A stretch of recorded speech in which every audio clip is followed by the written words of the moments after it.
Most people come to Central Florida looking for crystal clear springs, lazy river floats, and sunshine. We came looking for a ghost town. Hidden deep inside the wilderness of Rock Springs Run State Preserve is a place called Ethel.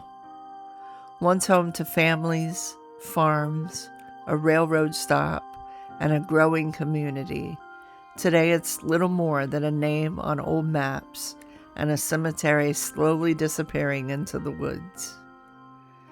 But ghost towns have a way of calling to people, and sometimes if you listen closely enough, they answer. This is the story of Ethel, Florida. After the Civil War, Florida still felt wild and unfinished. The Homestead Act promised opportunity to those willing to work for it.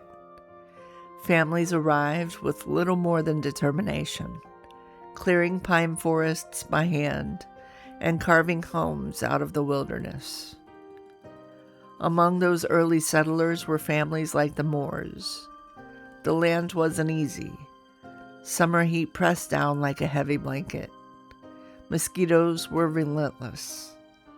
Roads were little more than sandy tracks winding through forests and swamps. But people came anyway, because where others saw wilderness, they saw possibility. Over time, more homesteaders arrived.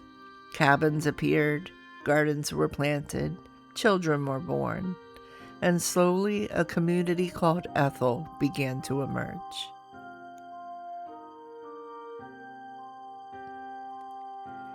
Everything changed when the railroad arrived. The Sanford Lake Eustis Railway connected this isolated settlement to the outside world. A railroad platform appeared, then came a post office, a general store, a one-room schoolhouse that doubled as a church on Sundays. For a brief moment, Ethel felt permanent. The surrounding pine forests fueled a growing economy. Men worked in sawmills and harvested resin for the turpentine industry, one of Florida's largest industries during the late 19th century. Life was hard, but it was moving forward. Trains carried supplies in and products out. Families gathered at church. Children learned their lessons. And out here in the middle of the Florida wilderness, a small town found its footing. At its peak, hundreds of people may have called Ethel home.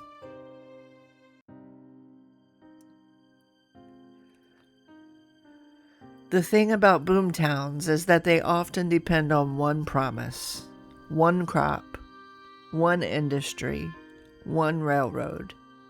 And when that promise begins to fade, everything changes. For Ethel, trouble arrived in the winter of 1894 and 1895. The Great Freeze devastated Florida agriculture. Crops died. Groves were destroyed. Families who had invested everything suddenly faced impossible choices, and the challenges kept coming. More freezes, droughts, declining timber resources, turpentine operations moving elsewhere. The industries that built Ethel were slowly abandoning it, and the railroad that once brought opportunity now offered an easy way to leave.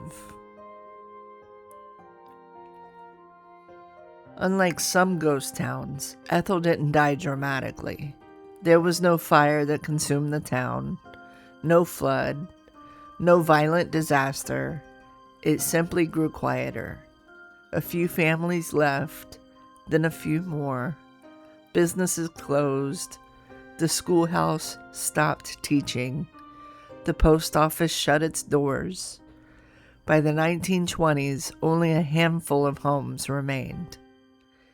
Eventually, even they were gone. Nature reclaimed the roads. The cabins rotted into the earth. The forests returned. And Ethel slowly disappeared from everyday memory.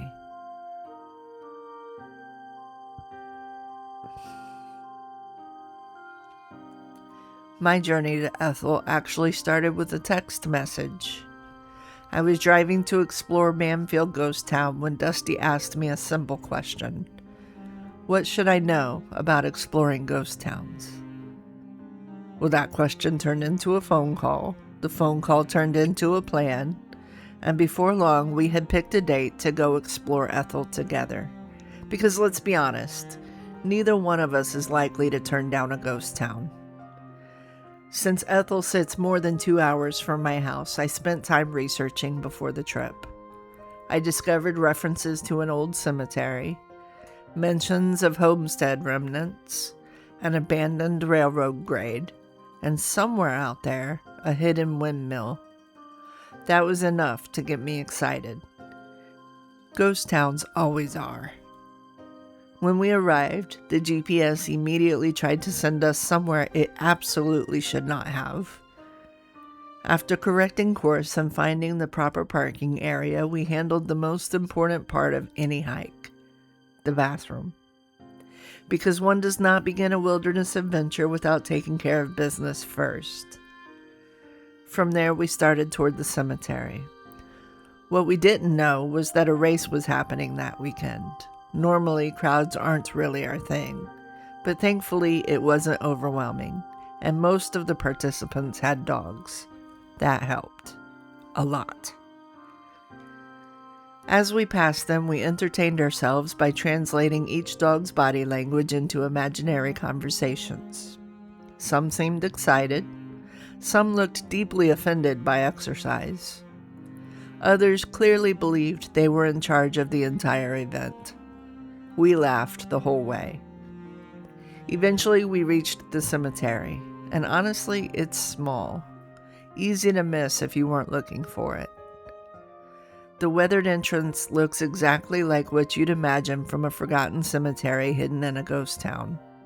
A little crooked, a little worn, a little tired. Inside, only a handful of visible graves remain. The rest have faded beneath time and nature. We documented what we could, read the signs, paid our respects, then continued on. Not long afterwards, something caught my attention, a gap in the woods, a clearing that seemed slightly out of place. I wanted to find the windmill, but I had no idea where it was. So naturally, we wandered into the woods. And that's where things got interesting. Scattered among the trees were pieces of the past. Old bottles, metal fragments, household items, pieces of fencing, tools. Nothing dramatic, but enough to remind us that people once lived here, worked here, raised families here. The forest had hidden their lives away, but not completely. Later, we followed the old railroad grade, talking about trains, talking about history, talking about how fascinating it is that entire communities can disappear and yet still leave traces behind if you know where to look. Our first visit ended with another bathroom stop and Chinese food, which feels like an entirely reasonable ending to a ghost town adventure. But Ethel wasn't finished with us yet. On our second trip, we returned, determined to find the windmill. This time, we succeeded. We also discovered abandoned infrastructure connected to a nearby RV resort and explored additional areas where old structures may once have stood.